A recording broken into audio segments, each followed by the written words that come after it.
Hi guys, how's it going? Welcome back to my channel.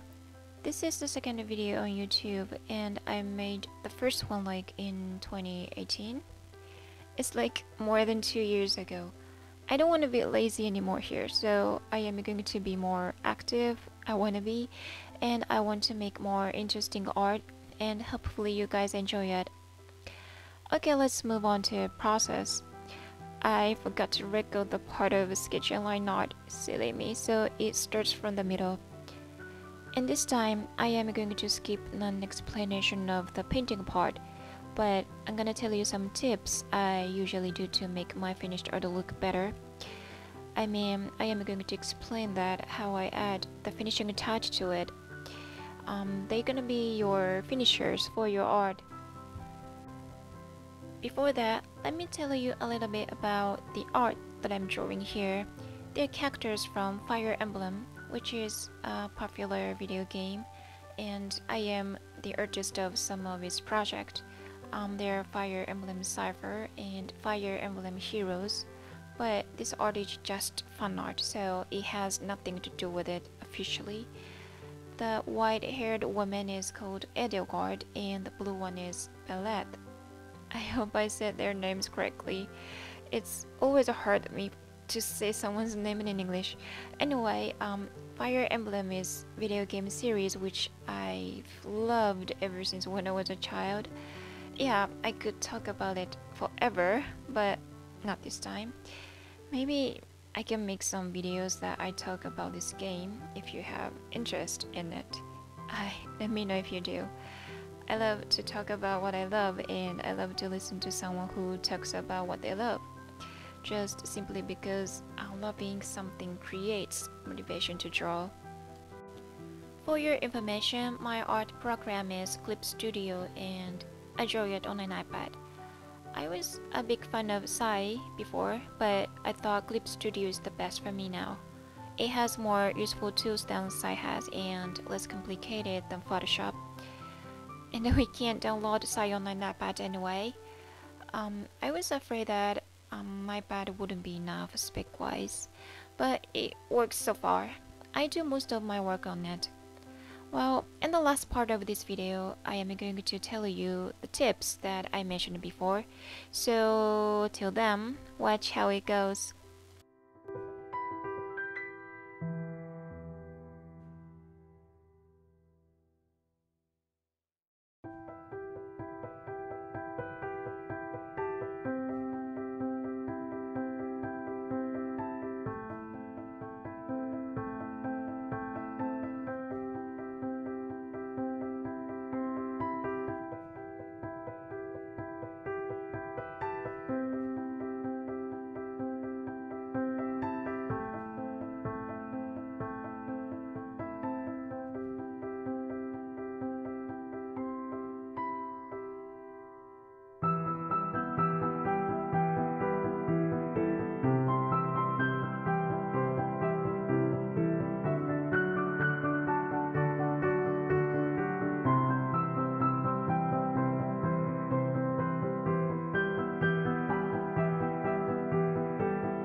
Okay, almost done. I think it looks okay as it is, but I can make it even better with a little technique. I am going to tell you two types of finishers. What I'm going to do is that the first, I make the color of this art unified and give it a sense of deep touch. The second, I make a focal point in this art, because I personally believe that art that has a focal point is really great. When you look at art which has focal point, at first you probably look at a certain point of it. Then you start looking at the whole. That's how good art draws you in. Well, let's begin. First of all, I merge all these 4 layers to a single layer to make it easier to edit it. I duplicate it and make the layer above blur by using Gaussian blur. Gaussian blur? Gaussian? I'm not sure I pronounce it right. Anyway, I change blend mode from this blurred normal layer to a soft light layer. I don't want it to be too much, so I lower its opacity like around 45%, then merge it with the layer below.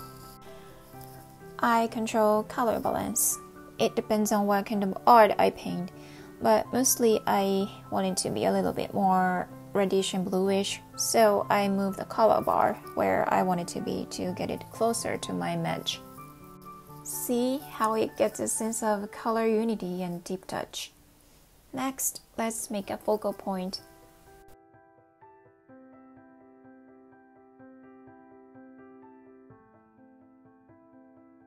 I duplicate the layer and make it blur again.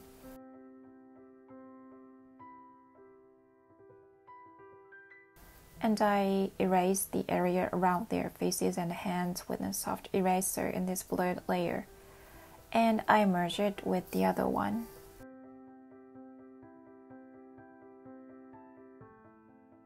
And again, I duplicate the layer and I desaturate the layer above enough to make it look like a sepia tone. And I erase again just like I did. I am doing this because I want it to be vivid only around their faces and hands, which is going to be a focal point in this art. And I merge them again.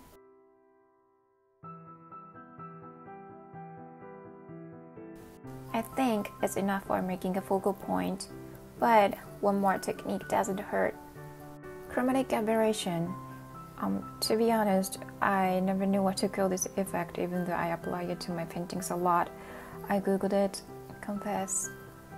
Well, chromatic aberration is sort of edge effect, which happens when something is filmed through a lens. I suppose we've seen it in actual photography. We can apply it to our paintings as well to make them look more interesting and give them a kind of feeling of motion. Okay, let's do this. First, I make the same 3 layers of the original art.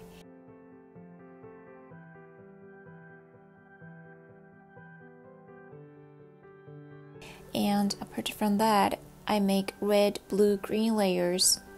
I change the blend mode of these colored layers from normal to multiply and merge them to have 3 layers of original art, which are colored in red, blue, and green. And I change the blend mode of the red and blue ones from normal to screen. Then it looks like it went back to its original state, but if I move these layers,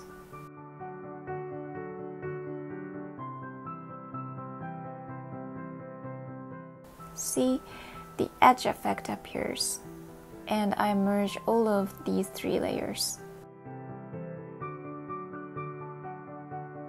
And I don't want this effect around the focal point I made earlier, so I erase it just like I did before to show the layer below which is not tweaked.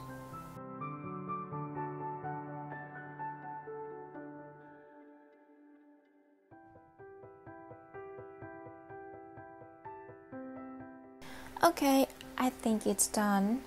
And lastly, I'm gonna show you the difference by switching on and off.